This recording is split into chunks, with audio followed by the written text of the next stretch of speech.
Good evening and welcome to African Voices platform. My name is Chua Chihana.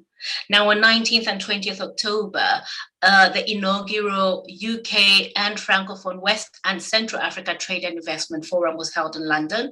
It was described as a major intergovernmental and private sector summit. Plenary sessions were held and vertical and geographic roundtables, deal rooms, and a series of bilateral meetings between government and industry were also held.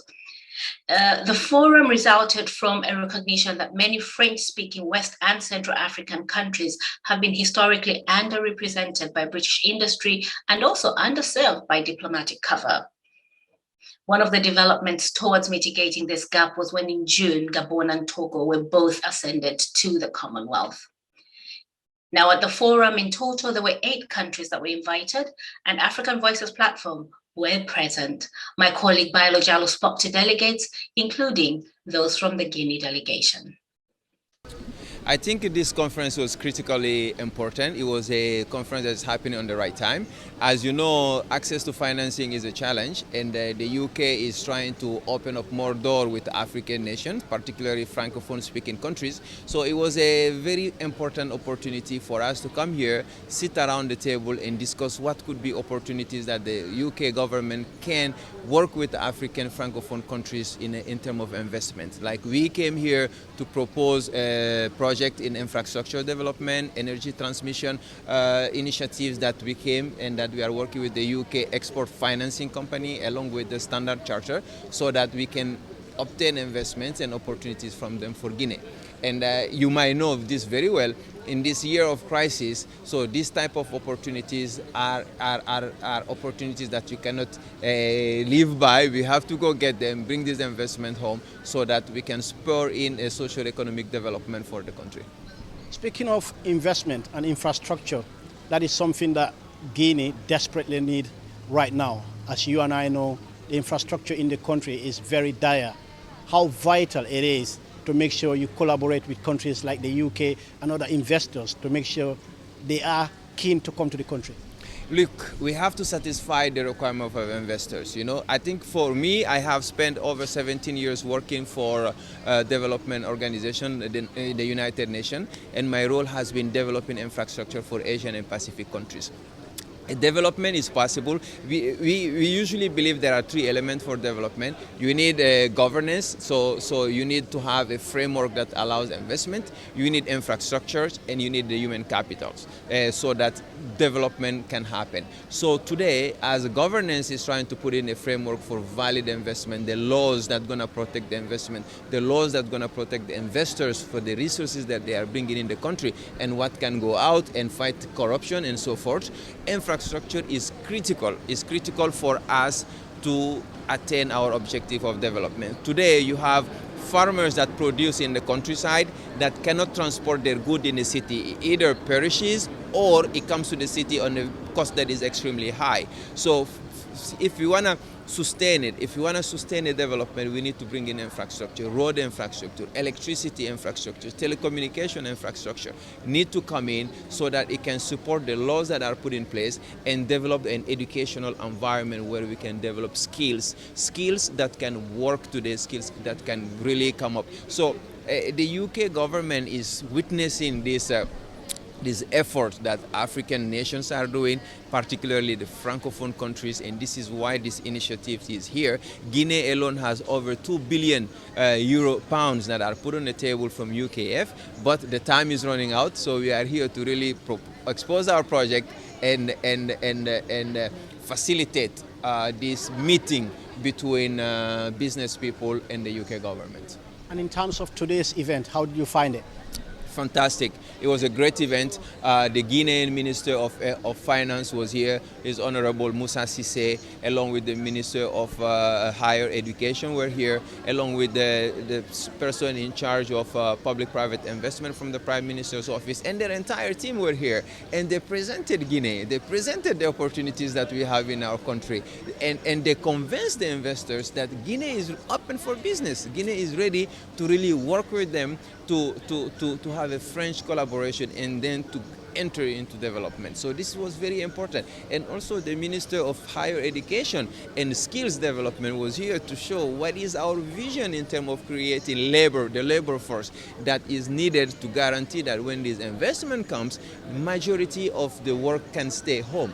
We don't want investments where we import all the labor in Guinea and then after our youth is sitting unemployed and then they are forced to go overseas, to go over the ocean, the sea to attend Europe to go work. No, we want them home. We want them that when this investment comes, they are part of this new middle class or economic class that we are going to develop in the country. So this was extremely important, and I think we were able to attain that objective here on Guinea perspective. I saw other countries like Ivory Coast was here, Senegal is here, and many other French-speaking countries. I think this is great.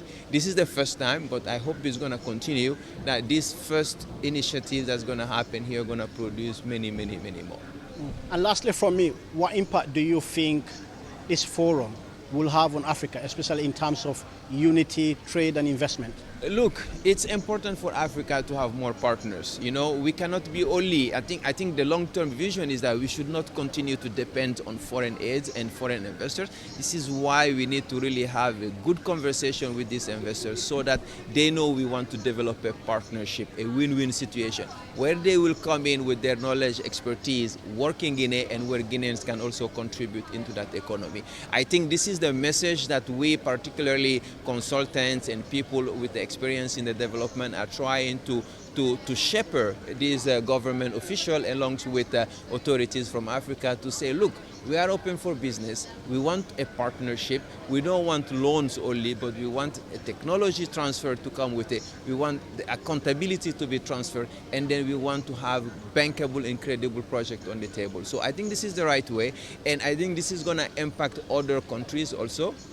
With the crisis around the world, with Russian war and Ukraine and so forth, and the economy in general, these countries need to invest into African countries because they need to create a certain economy that doesn't exist in Europe today because of this situation of crisis. So I think it's a meeting point, and this meeting point is going to allow us to open more doors that's going to come in the near future. We're here today because the UK has decided to open its doors, should I say it that way, to French-speaking West African countries, which I think is a great thing.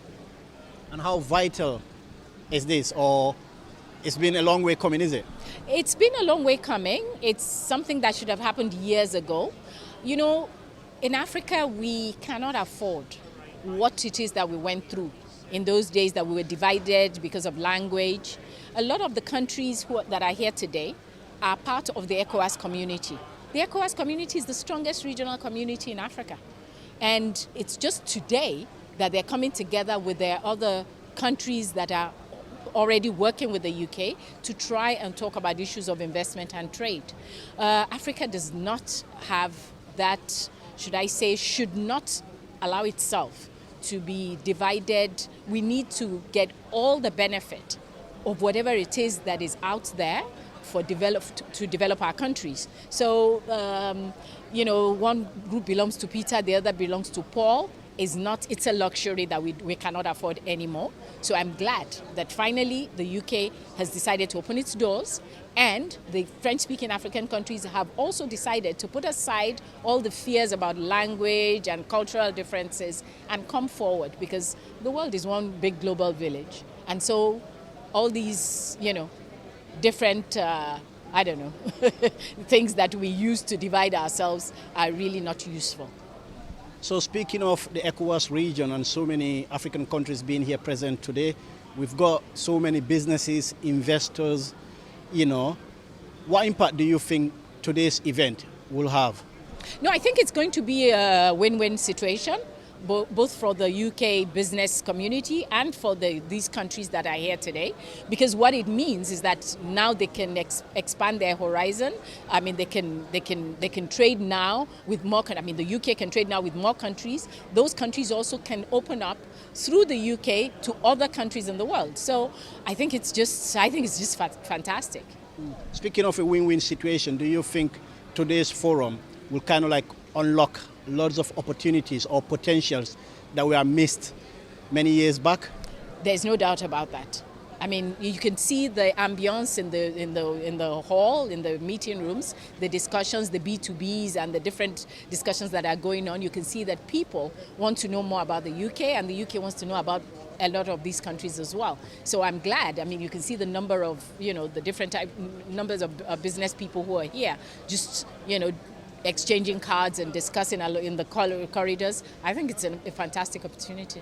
And finally, from me, what would be your advice today to anyone that is, or to any business or investor that is skeptical about investing in Africa or West Africa in general?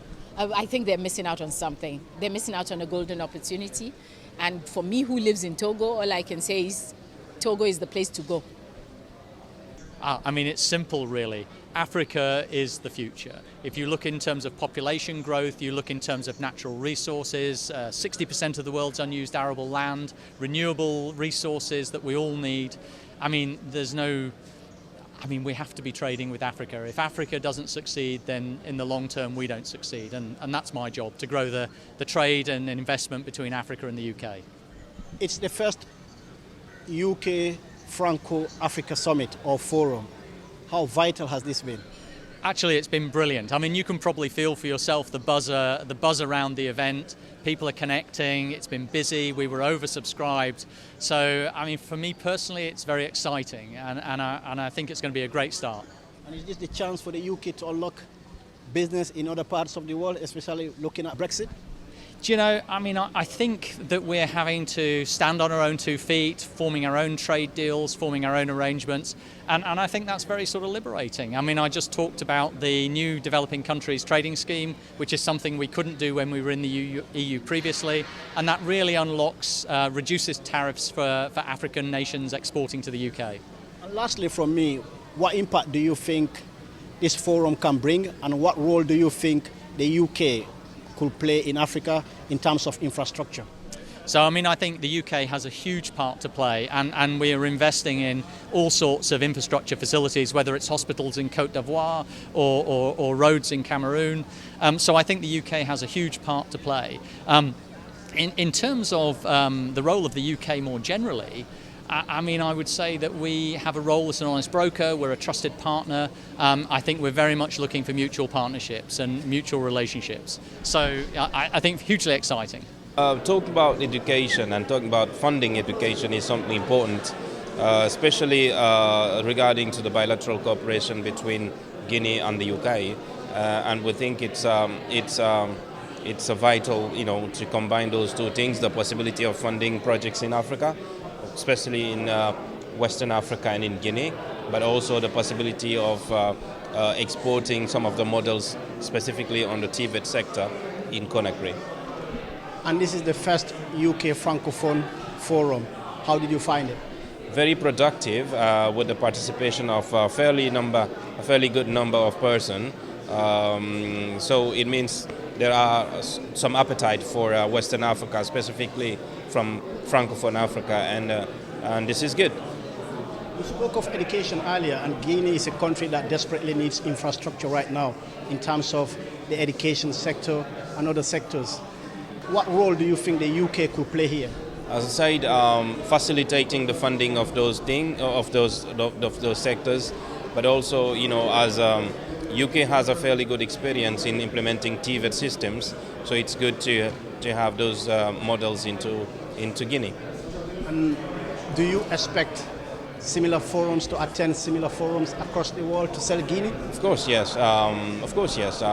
It's part of our job to sell Guinea as a destination for funding, but also as a destination for models and techniques. Lastly from me, Guinea is currently going on the transition, which many people will see sometime as on the road. What can you say to those people who are skeptical about Guinea right now? Guinea's transition is doing very good, and I think we are working hard to make it productive as an outcome, to have fairly good elections at the end of the term, and we think it's so good so far. It is extremely important because of the relationship between Guinea and the United Kingdom. This relationship does not date today, but these people today, we've been working to get Guinea up to here. And then this is the place to thank UKF. The representative of UKF in West Africa, Mr. Steve Gray, have done a great job to making sure that there's a partnership between Guinea and the UK. In May, I attended personally the UK supplier fair for water project in Guinea, and based on that, we are very fortunate that today they put us on this map. Guinea, yes, is our country today in the transition because our transition is different from other transitions. But whatever we are doing today, we are doing for our people. We talk about project of water project, hospital project, housing project. We talk about electricity project. All these are for the people of Guinea. That's why we are here today. We are very fortunate and thankful for the British government. Thank you very much for joining us in our special coverage of the UK-Francophone West and Central Africa Trade and Investment Forum. My name is Chua Chihana, and my colleague Baillor was in London for you. Good night.